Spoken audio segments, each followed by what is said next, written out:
മാനേജ്മെന്റിന്റെ പിടിപ്പുകേടും കെടുകാര്യസ്ഥതയും സാമ്പത്തിക ക്രമക്കേടുകളുമായി ബാങ്കുകളും ധനകാര്യ സ്ഥാപനങ്ങളും തകർന്നടിഞ്ഞ് പാപ്പരാകുന്നത് രാജ്യത്തെ ആദ്യ സംഭവമല്ല. എന്നാൽ മറ്റു പല കാരണങ്ങളാൽ ന്യൂ ഇന്ത്യ ബാങ്കിന്റെ തകർച്ച ഇപ്പോൾ വാർത്തകളിൽ നിറയുകയാണ്. ബോളിവുഡ് താരം പ്രീതി സിന്റെയാണ് ആ വാർത്തകൾക്ക് പിന്നിലെ ഒരു കാരണം. പ്രീതി വർഷങ്ങൾക്ക് മുൻപെടുത്ത 18 കോടിയുടെ ലോൺ ബാങ്ക് എഴുതിത്തള്ളിയെന്നാണ് ആരോപണം. മുംബൈ ആസ്ഥാനമായി പ്രവർത്തിക്കുന്ന ന്യൂ ഇന്ത്യ കോഓപ്പറേറ്റീവ് ബാങ്കിന്റെ ശാഖകൾക്ക് മുന്നിലെല്ലാം ഇപ്പോൾ നീണ്ട നിരയാണ്. ലക്ഷങ്ങൾ ശമ്പളം വാങ്ങുന്ന ഉദ്യോഗസ്ഥരും ബിസിനസ്സുകാരും അക്കൂട്ടത്തിലുണ്ട്. ജീവിതത്തിൽ സമ്പാദിച്ചതെല്ലാം അവിടെ കൊണ്ടുപോയി നിക്ഷേപിച്ച സാധാരണക്കാരുമുണ്ട്. ഗുരുതരമായ സാമ്പത്തിക ക്രമക്കേടുകൾ കണ്ടെത്തിയതിനെ തുടർന്ന് RBI ബാങ്കിനുമേൽ കടുത്ത നിയന്ത്രണങ്ങൾ ഏർപ്പെടുത്തിയത് ഫെബ്രുവരി 13-നാണ്. ഇതിന് പിന്നാലെയാണ് തങ്ങളുടെ പണം പിൻവലിക്കാനായി നിക്ഷേപകരെല്ലാം ബാങ്കിലേക്ക് ഓടുന്നത്. ന്യൂ ഇന്ത്യ ബാങ്കിൽ പുതിയ ലോണുകൾ അനുവദിക്കുന്നതിനും നിലവിലുള്ളത് പുതുക്കുന്നതിനും വിലക്കേർപ്പെടുത്തിയിട്ടുണ്ട് റിസർവ് ബാങ്ക്. പുതിയ നിക്ഷേപങ്ങൾ സ്വീകരിക്കുന്നതിനും നിരോധനമുണ്ട്. ബാങ്കിന്റെ ബോർഡ് ഓഫ് ഡയറക്ടേഴ്സിനെ മാറ്റി 12 മാസത്തേക്ക് SBI മുൻ ചീഫ് ജനറൽ മാനേജറെ അഡ്മിനിസ്ട്രേറ്ററായി നിയമിക്കുകയും ചെയ്തിട്ടുണ്ട്. നിക്ഷേപകർക്ക് ആശ്വാസമായി ഫെബ്രുവരി 27 മുതൽ 25,000 രൂപ വരെ പിൻവലിക്കാൻ RBI അനുമതി നൽകിയിരിക്കുന്നു. കൃത്യമായ റിക്കവറി നടപടിക്രമങ്ങൾ പാലിക്കാതെയാണ് പ്രീതി സിന്റെയുടെ വായ്പകൾ എഴുതി തള്ളിയതെന്നാണ് ആക്ഷേപം. BJPയുമായി ചേർത്ത് കെട്ടിയും നടിക്കും ബാങ്കിനുമെതിരായി ആരോപണങ്ങളുമുണ്ട്. കോൺഗ്രസ് കേരള ഘടകത്തിന്റെ എക്സ് ഹാൻഡിൽ നിന്ന് വന്ന വിമർശനമാണ് അതിലൊന്ന്. പ്രീതി തന്റെ സോഷ്യൽ മീഡിയ അക്കൗണ്ടുകൾ BJPക്ക് വിറ്റിരിക്കുകയാണെന്നായിരുന്നു ആരോപണം. പകരമായി അവരുടെ പേരിലുള്ള 18 കോടിയുടെ ലോൺ എഴുതിത്തള്ളുകയും ചെയ്തത്രേ. വായ്പ എഴുതിത്തള്ളിയതിനു പിന്നാലെ ആ ബാങ്ക് പാപ്പരായെന്നും നിക്ഷേപകർ തെരുവിലാണെന്നും കോൺഗ്രസ് കേരള ഘടകം എക്സ് ഹാൻഡിൽ ആരോപിക്കുന്നു.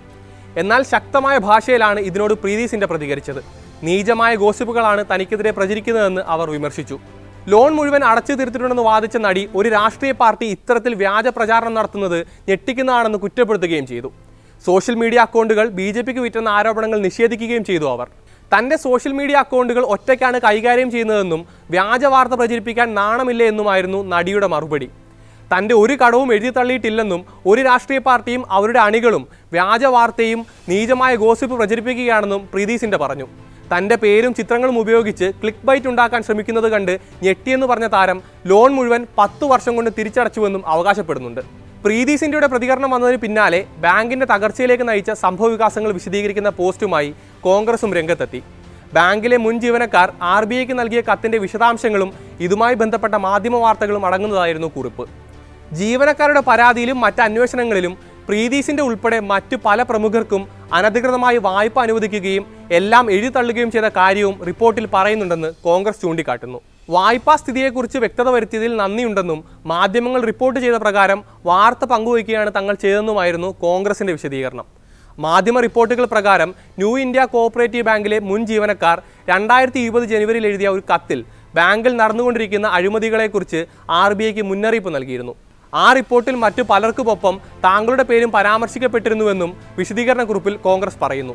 ബോളിവുഡ് നടി പ്രീതി സിന്റയുടെ 18 കോടി രൂപയുടെ വായ്പ കൃത്യമായ റിക്കവറി നടപടിക്രമങ്ങൾ പാലിക്കാതെ എഴുതിത്തള്ളിയതുൾപ്പെടെ നിരവധി വിഷയങ്ങൾ ജീവനക്കാർ നൽകിയ റിപ്പോർട്ടിൽ പരാമർശിക്കുന്നുമുണ്ട്.